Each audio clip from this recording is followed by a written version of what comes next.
Inviting Dr. Sheetal, and she would be talking about efficient patient management in the clinic, enhancing the patient delight. Sir.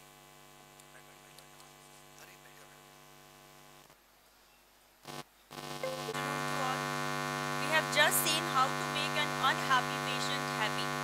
But our gods, yes, you heard it right. Because they are the ones who earn us bread and butter, they are the ones who make us what we are, and they are the ones who make us feel wanted. So what protocols we should adopt so that these gods can enter our facility? Patient flow is nothing but the movement of patients within a healthcare facility. It not only involves a medical care, but also physical resources and all the internal systems for maintaining quality and patient satisfaction. Whether it is a small private practice or a big organizational practice, an efficient patient flow is the only key to increasing revenue and improving the efficiency. When we go to a restaurant, what do? Before going to a particular place, we always check the Google reviews.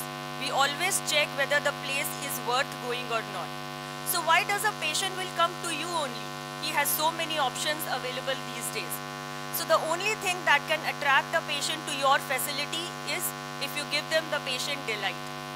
So we should see how to make the journey of the patient seamless from the parking area till the checkout area so as to maximize the daily patient load. What are the few guidelines that can ensure a good patient flow? Number one, you should clearly define the patient destinations. A patient should not get lost in your premises. He should be able to know where to go, what path to follow. There can be illiterate patients coming to your clinic. There can be elderly patients coming to your clinic. So signage is the key. You should have proper arrow areas. You should have color coding system so as to help every patient to move within your facility. Avoid bottlenecks. The most common area of problem is the small traditional check-in counters.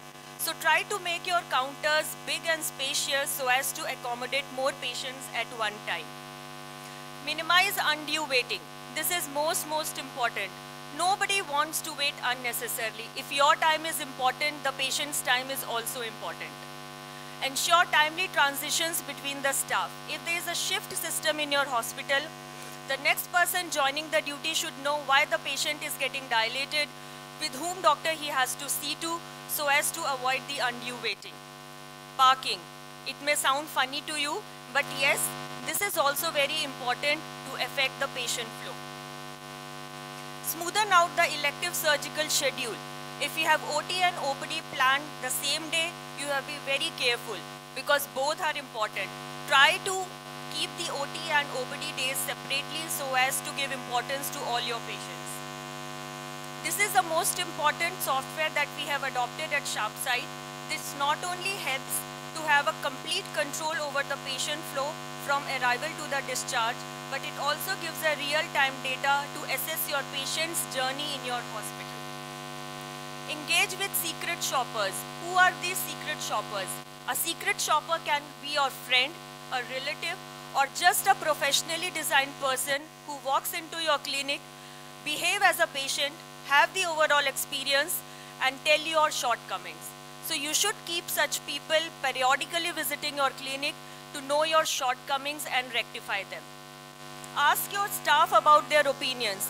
If you are sitting at a 500 feet, you may not know the problems which your staff can know. So you should sit with your staff monthly and take their opinions in small things. Take feedbacks and reviews. You should have a column at every step in your hospital to have patient and their attendants' feedback. Your criticism will help you to improve yourself so that you can avoid all sorts of problems. So what are the systems grossly that impact the patient flow management? The number one is manpower. If you have a large crowd entering your hospital, you should have a sufficient manpower also. Not only quantity matters, quality also matters. So your staff should be skilled, they should be trained time to time so as to give good patient experience. Infrastructure. You should have a big space within the facility if you have more people to cater. The waiting area should be big and spacious so that the people should not kept standing. A standing and a tired patient will obviously become irritable. And of course, you should have a good parking area so that the patient spends less time in the parking area. Resources. If you want to exist in today's era, you should be updated in everything, in your equipment, state-of-the-art technology, and of course your data management. So the patient flow at sharp-site hospitals, what are the strategies that we adopt to increase our clinical efficiency? We have a proper valet parking at all our centers so that the patient and the attendant, when comes inside the hospital, he is less stressed, more relaxed, and a quiet patient that meets you. We have arrangements for the elderly patients in the forms of ramps and so that the patient can come in. Moreover, we have separate lifts for vulnerable patients as well as the other kind of patients to handle them first. We have very easy appointment modules. The website is directly linked to the appointment module. Moreover, we have a very good user-friendly app through which the patient can directly book an appointment. We have this online app also helps to assess self-assessment to the patient, to have a SMS notification, to see the complete profile of the doctor, its timings, its OPD, OT schedule, so that he can do everything himself. Whenever we give appointment to the patient, we ask the patient to attend the hospital around 20 to 30 minutes early. This not only avoids the chaos, illogical expectations, but also makes the patient prepared for the waiting time. We also tell the patient that appointment time is your reporting time in the hospital. It is not the time to be seen by the doctor. We have very spacious receptions and check-in counters so that the crowd is not there at the reception and every patient can be handled easily. This is most important. Don't keep the patients and the attendants sitting idle in your waiting area. Nobody wants to sit idle. So you should have TV where the educational videos can be run, where the news can be displayed, and moreover you can even motivate the attendants to get their eyes checked up. The journey at sharp-site begins with the kiosk machine where every patient is generated a token. The token is well displayed on the TV where the patient can know where his number lies and how much waiting is expected. This is the home page of the electronic medical record. This is the page which is displayed on the doctor's screen. This page gives you the complete information.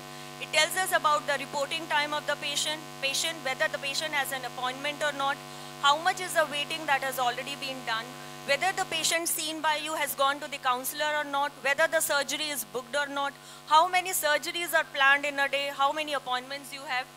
So this gives doctor the complete control over the patient's journey. It also gives you the trigger warnings and reminders. So if you have a vulnerable patient, an elderly patient or a child, then that patient can be seen early. Then that patient can be given a preference. So this page on the doctor's desk gives a complete control over the complete journey of the patient in the hospital. So to conclude, an effective patient flow is the key to increasing revenue and improving the efficiency. The facility, whether a small organizational practice or a big private practice, that minimizes undue waiting, make destinations apparent, and transitions comfortable, results in a patient delight. Quality care and the data accuracy enhances reliability among your patients and thus increases the scope for new patients. So an efficient patient flow results in a happy patient and of course a happy doctor. Thank you. Very lucidly explained, Dr. Sheetal. I think the carry-home point should be, you should be all looking at the patient's comfort. See, these patients have come to a doctor, even an ophthalmologist, because they are troubled. They have some problem. And as we say in our organization, nobody comes to a doctor to do window shopping as you go in a shopping mall. In shopping mall, you can just probably go, enter, and just roam around and come back. The patient travels, takes an appointment, gives consultation fees.